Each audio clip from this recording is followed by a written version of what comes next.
Just form a fucking wall. O'Neal deep in the post, lots of contact there. Oh, what a block by Wallace! What a jump ball! Pistons down 4, 12-8, 7:38 to play in the first. A burst from Rodney, stuck into the rim. Count that baby and a foul.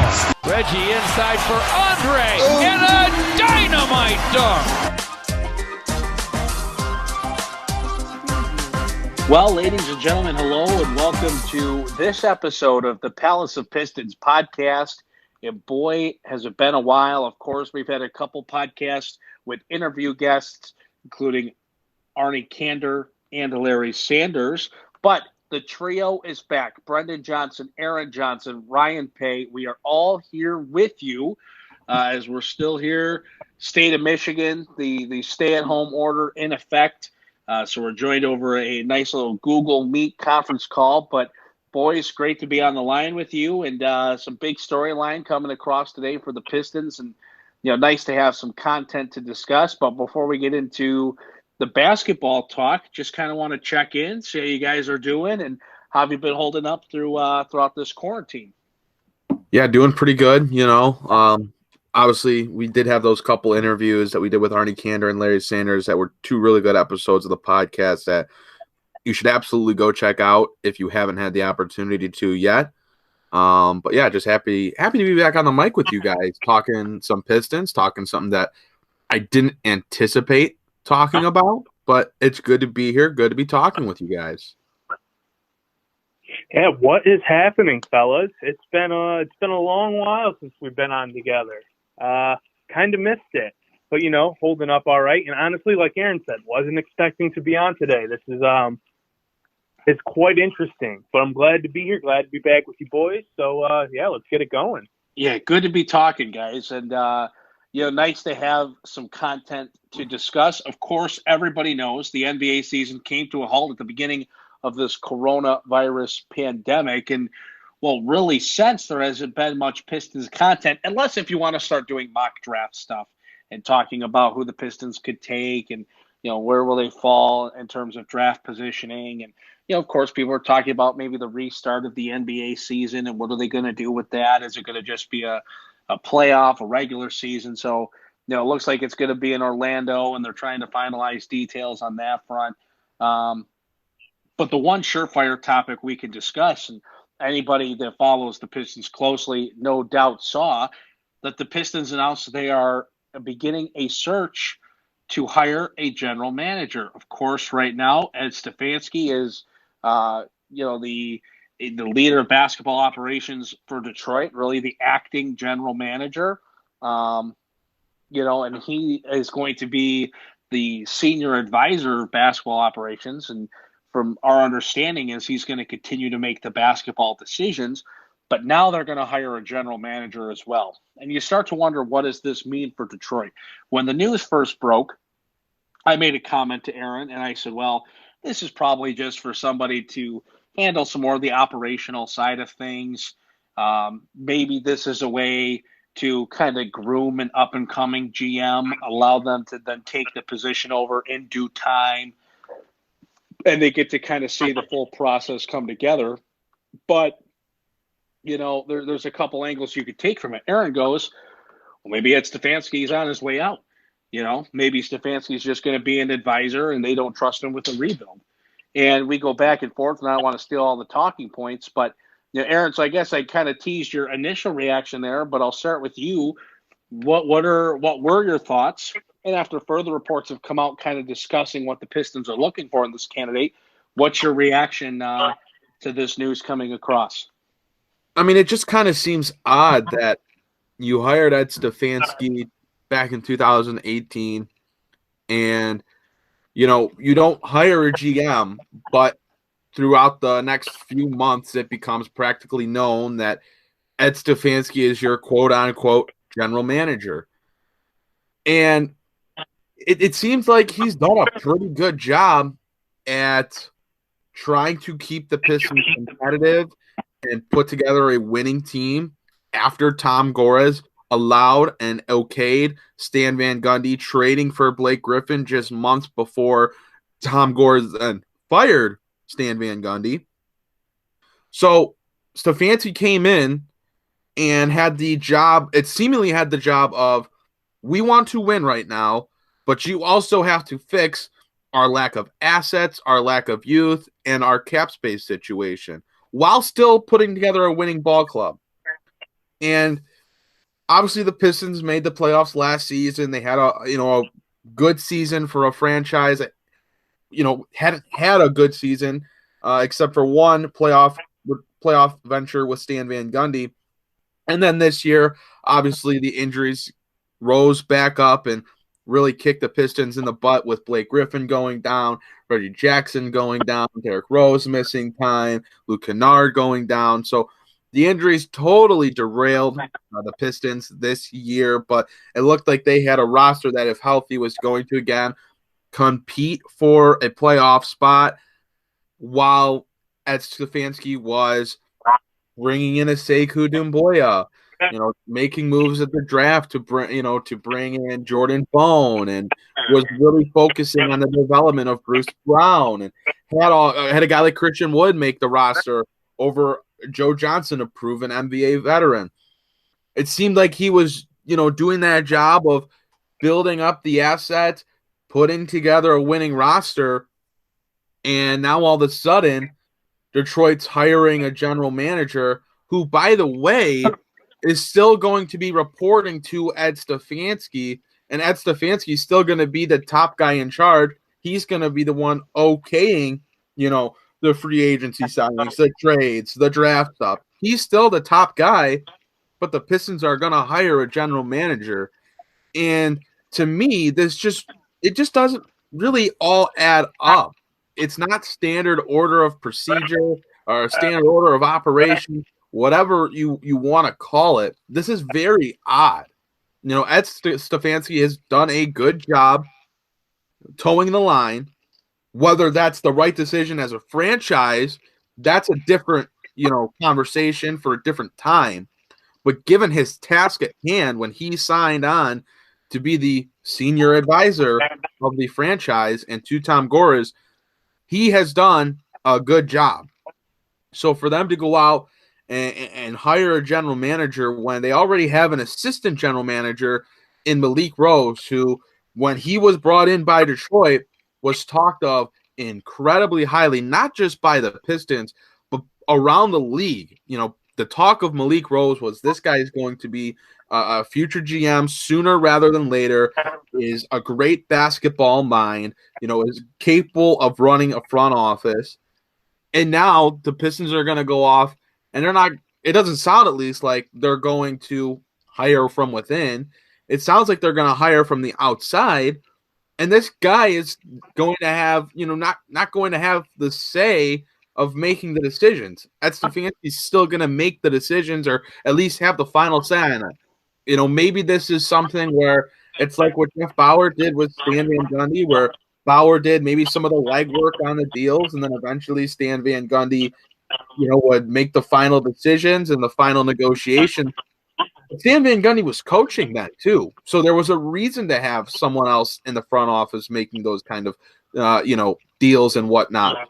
Ed Stefanski's job is to run the front office. He doesn't have to go coach. There's no other thing that he has to do. So this is all kind of odd to me. I think it would have made a lot more sense if the Pistons would have just hired a general manager, named a general manager alongside Ed Stefanski. But to do it 2 years later, why did you go from having a senior advisor who's capable of making the decisions to having a senior advisor that needs help, when he's done a good job? It just doesn't all add up to me. It's weird. Yeah. I'd like to work Ryan into the mix here. Ryan, what were your thoughts? No, I'm kind of with Aaron here. When the news first broke and came across my phone, my first thought is, this is curious.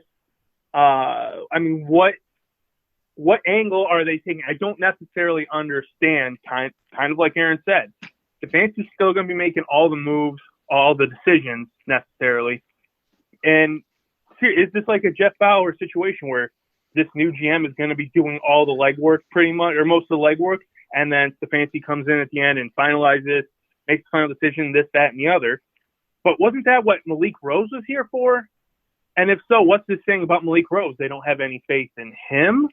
Are they, or are they just looking for a new outside voice as they begin the building of the rebuilding process? Stefanski did a great job of trying to balance the books, trying to balance the balance sheet, getting assets where he can, getting some youth, and now really putting this, hey, we're really tanking it here. That's what they said this season is, hey, now we're really going for this. Are they bringing in an outside voice to have another perspective to how they fully rebuild this? What's going on here? I don't know. It's confusing to me. It's a little curious. I thought Stefanski was doing a fine job. I don't know. I don't know. It's it's interesting. It's interesting. I don't know. Yeah. And I kind of mentioned this in my preview with Aaron, to his response, if you will. I guess I wasn't as taken aback by it. I guess to me it kind of seems like a no big deal. To me, this comes across as a story that's going to generate conversation because we are really hungry for some content. To me, it looks like, hey, Ed Stefanski is going to continue in his role, and he's going to have somebody come in with the title of general manager that really kind of just comes in and aids the process. Ed Stefanski was in a position of maintaining a contender while trying to make moves that best positioned the Pistons for the future, knowing that they were not going to compete for an NBA championship. So, let's try to put a product that could be competitive around Blake, Andre, Reggie Jackson, etc. Now they make the moves to trade Dre, they buy out Reggie, and you have to wonder a couple things. One, maybe this is simply just a move to bring in somebody with rebuild experience, and it brings on another voice that's been around a successful rebuild and can bring some insight to the process, to the scouting of NBA draft prospects and things like that. So there's one angle that maybe this is an opportunity to bring in somebody proven with rebuilding experience. Two, maybe this is an opportunity to bring in a young up-and-coming general manager that Detroit would like to have in their front office for a long period of time. Maybe Ed Stefanski isn't looking at being around for much more than a couple years, and the Pistons don't want to get to a situation of, Ed Stefanski decides to, leave after a few years to retire or whatever, and now in the middle of a rebuild, they're kind of stuck. They've got to hire a new GM and a new process. Maybe that's the thought process.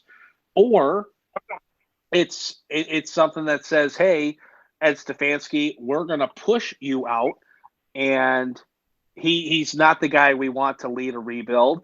So maybe for 1 year, this is somebody that serves as the leader of basketball operations, or maybe even coincides with the Blake Griffin contract. But then once you fully depart from, that big deal or any other contractual agreements that would hold you back from going all in on a rebuild and being able to fully scope out your vision, maybe Ed's gone in a couple of years, not on his own accord. So I don't know. It could mean a couple of different things. The Pistons, of course, are going to make it a non-issue, not look like they have a personnel or organizational issue, and maybe that is true. But it's interesting to look at the different angles. I don't take this as now all of a sudden he needs help. But there is something to say for maybe Tom Gores didn't think Detroit got enough for Andre Drummond. Maybe they didn't like that, we had to buy out Reggie Jackson. The fact that, we're buying out contracts rather than trading for second-round picks. Maybe some of the comments and decisions that were made around the deadline created some doubt in either Tom Gores' mind or Arn Tellum's mind. So maybe there's something to that as well with Ed Stefanski's handling of the deadline, which is really the first step of a rebuild. Maybe that created some doubt that he is the best long-term option. I mean, you look when he was in Philly and he had to make some decisions and be part of that rebuilding process.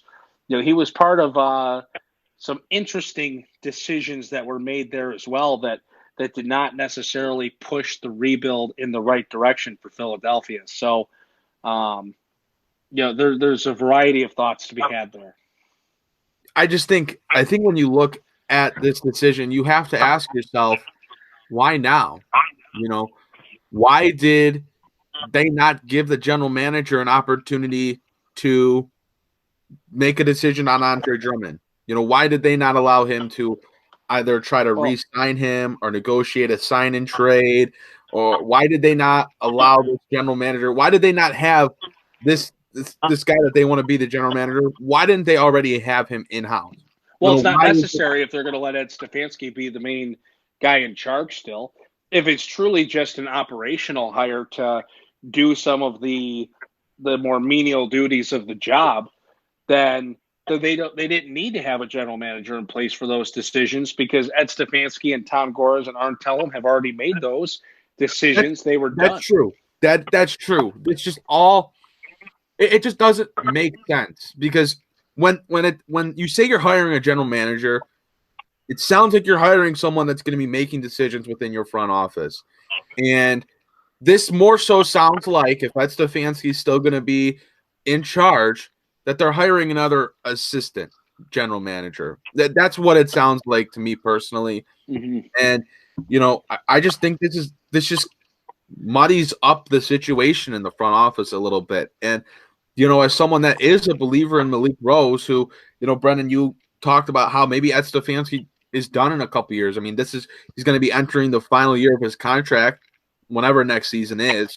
And, maybe he thinks that he wants to be done. He wants to retire. He's had his time in the league, and so be it. But then if you piss off a Malik Rose, or, you disrespect him by not giving him the general manager position, and he's this, rising star in the front office game, maybe he decides to leave and you lose out on a great candidate there. And my other thing is with this is, what big name general manager or even rising star, in the front office game is going to want to say, look, I'm going to go take essentially an assistant general manager job with the Pistons. I wouldn't say it like that. And Ryan, I'd like to get your input on this as well. But to me, put yourself in the position of an up and coming, maybe you're an assistant GM, or you're working in a front office, not in the general manager role, but your goal is to be a GM. If that opportunity comes about to be a general manager, even if you're doing the job of an assistant, but to go and to be the general manager, to have that title, that then allows you to either A, officially take over that position in due time, or B, catapult to a different position where now you have general manager experience. Even if you're not making the decisions, resume still says general manager. So I actually think a lot of people, a lot of maybe young up and coming front office executives, or staff members that are not the general manager or at that level yet, would jump at the opportunity for an increase in title, probably an increase in pay, and overall an opportunity to either become the lead decision maker in Detroit or elsewhere. Real quickly, and then I definitely want to let Ryan talk, but really quickly, general managers want to be general managers. They want to have the power to build a roster that they see fit. A lot of general managers like to hire a coach that they feel will work with their system, work with their style of management. And that's just not how it's going to be here. This is a general manager that's going to be coming in, reporting to the higher up in Ed Stefanski, not going to have the final say in roster making. And there's no way that the Pistons are going to fire Dwayne Casey and let the general manager pick a new coach. Not that that should be the case, but I'm saying in general, that's how general managers like to operate. And this is certainly not going to be a status quo kind of general manager position. Sure.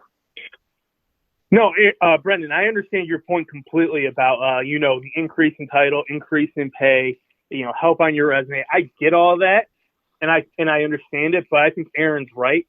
When you're hired to be a GM, no matter who you are, up and comer, established, doesn't matter, you are taking that job to be the final say, to be the guy to build that franchise in your image. And I know the Pistons have put out there essentially that that's not going to be the case for this person who was hired as a GM. But in general, like, that's why you take that GM spot.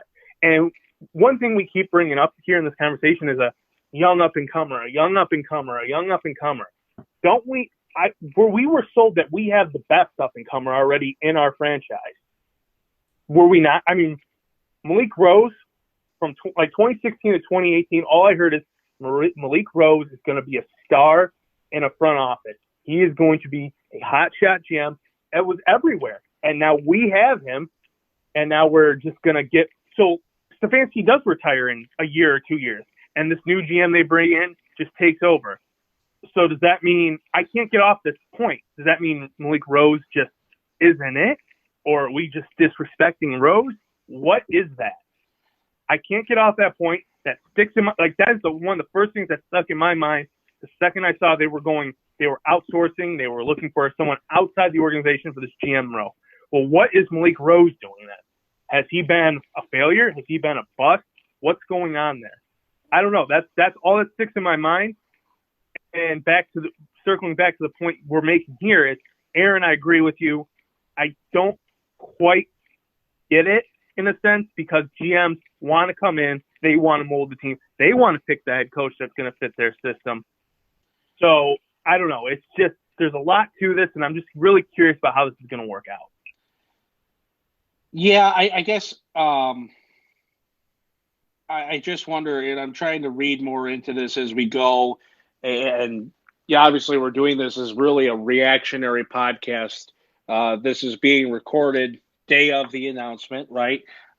It's Tuesday the 26th as we sit here and analyze this. So there's still a lot of information that's going to hopefully continue to come out and a clear understanding to everything going on. And boys, your point's not wrong. I don't disagree with you at all. You're right. I mean, it's like a head coach. When you get hired in to be a head coach, you want to run your team the way you best see fit, the way you're comfortable. And you want an influence on the personnel, right? So you want that good relationship with your general manager because you want personnel that fit your system, that will buy into what you preach and how you do it, etc. The interesting point is Malik Rose, because you're right. He was the up-and-comer. We had that guy in our system. And you got to wonder, was Malik Rose offered that position and did he decline it in terms of an increase in title, knowing the role he'd actually be stepping into? I don't know. Maybe not. And if not, why not? Why is he getting bypassed? Or is this going to be a hire of maybe somebody that was previously a general manager and is either no longer was relieved of their duties, that could kind of come in and really just be a yes man and doesn't have the ambition of needing to prove themselves, but more so just wants to get back into more of an executive position? Could that be the type of hire the Pistons make? I don't know. So then if Ed Stefanski does decide to retire or you don't renew his contract, then you're kind of stuck with, are you relieving the general manager brought in as well? Or, what happens to your personnel that was previously in place, aka Malik Rose, right? So some serious questions there. Yeah, and I mean, honestly, I still go back to who's taking this job. Is this a way to get Chauncey into the organization? Is this really? Could this be the time? For years, I mean, dating back to Stan Van Gundy getting let go, it was bring in Chauncey. And if now, the Pistons do that, I don't know, and I don't want to cut you off. I apologize, Aaron, but if the Pistons do that, I love it. I love everything about it. Well, I'll play devil's advocate here. Are they doing this so that they can bring in Chauncey Billups and let him, see the game, learn the front office for a year or two, and then turn it over to him? Is that the plan? Because all I see on my Twitter timeline right now, not that I was expecting otherwise, but all I see are make Chauncey the GM, make Chauncey the GM. And there's no doubt that Chauncey Billups is a good basketball mind. He's one of the better color commentators of former players, in the broadcasting game. But at the end of the day, he still is only a color analyst. Former players don't always succeed as general managers. They don't always succeed as coaches. There's a lot to basketball outside of just having played it. You are not a guaranteed hit after playing as a coach or GM just because you played in the NBA. And there are so many examples that can be shown both in coaching and in front office that I'm not going to waste my time going through the list because there's numerous names in each facet. So if this is the Pistons' plan where they want to bring in Chauncey and they want to, try to generate some more spark around the franchise, and maybe they truly do feel that Chauncey, in a couple years may be ready to run the show, fine, go ahead, I guess. But if that's not the plan and, they're going to start interviewing other people, I'm just very confused as to where. Like Rasheed Wallace. So, Ryan, I want to go to you. What would your reaction be if it was Chauncey Billups that was hired as the general manager? My reaction would be then the plan is that he's going to be taking over, like they are grooming him. Exactly. I think it's been understood that people think Chauncey Billups can be big time in a front office, but he doesn't have the experience, and yet no one's hiring him for the experience. So if the Pistons were to bring him in, one, it does add that spark to the franchise a little bit. It gets a little buzz going. I mean, not crazy buzz, but, Chauncey is a beloved figure in this town, and he's coming back, and it sparks a little energy, okay. And then two, it gives him time to learn the ropes. Mm-hmm. A year, 2 years, maybe even 3 years. Who knows? Where he's the GM, but he's really learning the ins and outs of the front office. Because, like Aaron said, being a former NBA player and a very successful one at that doesn't make you a successful head coach or GM. Being a GM is not so much about knowing who's a good basketball player and whatnot. It's about being a good businessman. If you're not a good businessman, you can know all the basketball you want to know. If you're not a good businessman, you're not going to succeed. And I guess you got to see if Chauncey has those type of chops. Is he a good businessman? So he's learning the ropes. He'll kind of, get his feet wet, wet the beak a little bit, and they'll see if they have something. I guess that's my reaction to if they bring him in. Right. They're grooming him. They're seeing what he has. They're helping him learn the ropes, and he'll take it whenever Stefanski walks away. Well, and that's the thing. It's one of those, what better little trial and error for really the Pistons and for Chauncey Billups? Because, for the Pistons, it gives them an opportunity exactly to bring Chauncey into the organization, a guy they want to have in the organization, presumably for the long term in some capacity, right? And if you're Chauncey, you get to come in and say, yes, being a GM is for me, or no, being a GM is not for me. Also, the benefit of this current setup is, so Chauncey gets hired. Ed Stefanski is still the senior advisor and making basketball decisions. Okay, that's fine. Then if things don't work out, Chauncey's not the fall guy. Ed Stefanski is. Now Chauncey doesn't become a villain in this town either. He doesn't kind of have what you could call the Dumars effect. Obviously Dumars, beloved Piston and NBA champion, becomes a general manager, has success. Everybody loves them. They fall apart. And everybody just knocks on Dumars.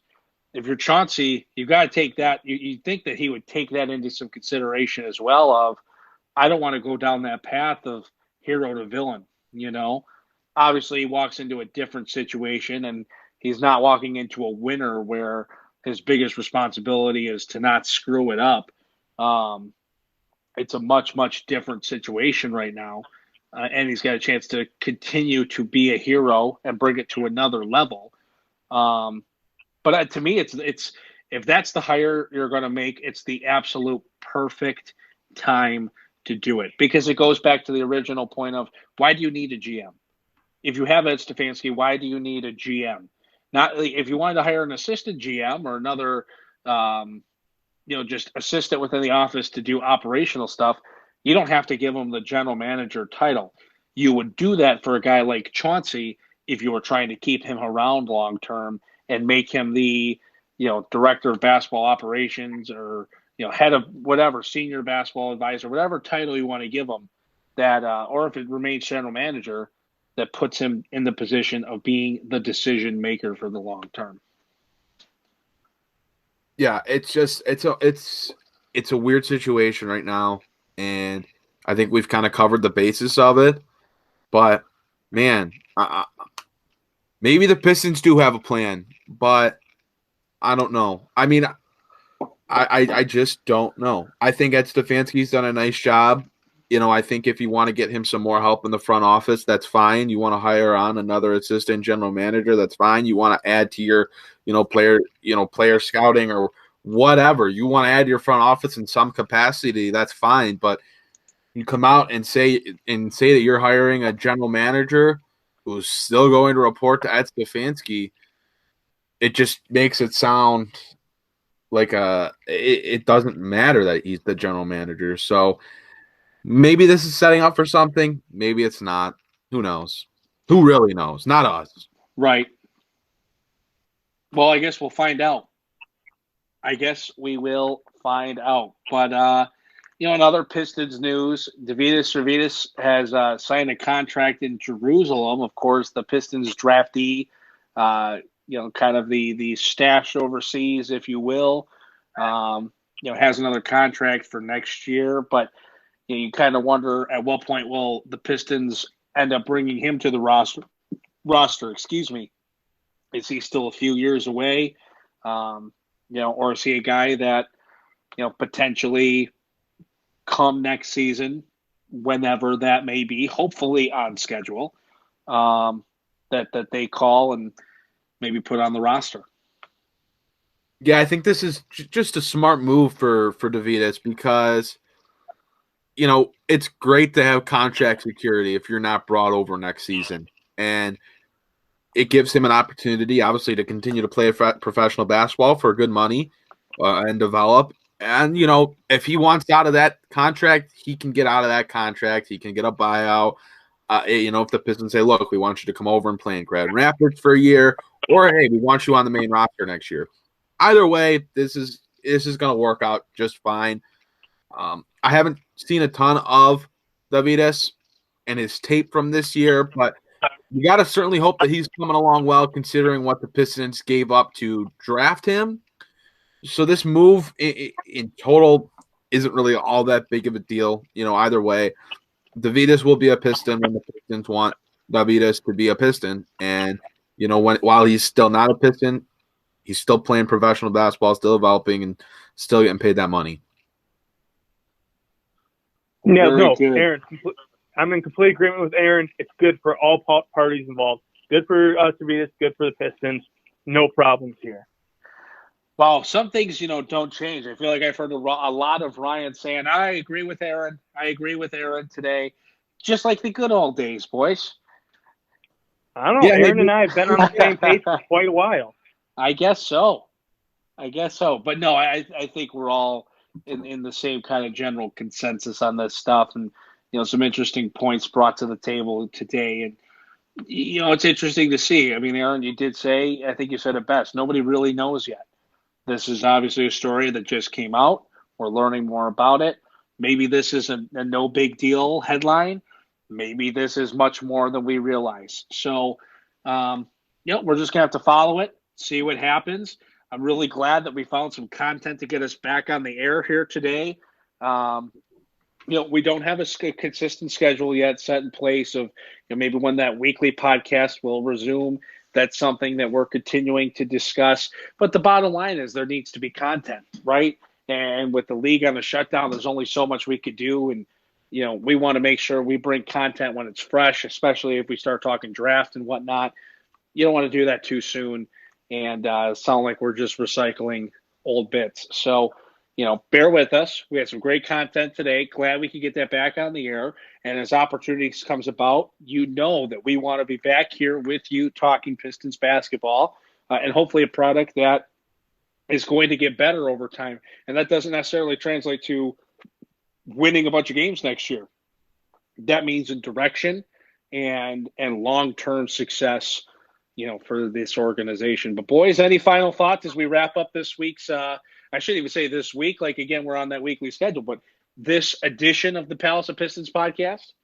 This was good to be back. I felt a real high when we were talking, and I really enjoyed it. So, hopefully there will be some more content for us to do another podcast soon. Yeah, just happy to be here, boys. It was good to be back. Well, we thank you guys for being here. We thank all of you joining us here on this podcast discussing the Ed Stefanski, the search for the Pistons hire general manager to work with Ed Stefanski, really being that primary headline. We thank you so much. Of course, as we still navigate through this pandemic, hopefully we're closer to an end. We wish you well. We wish you good health and good safety.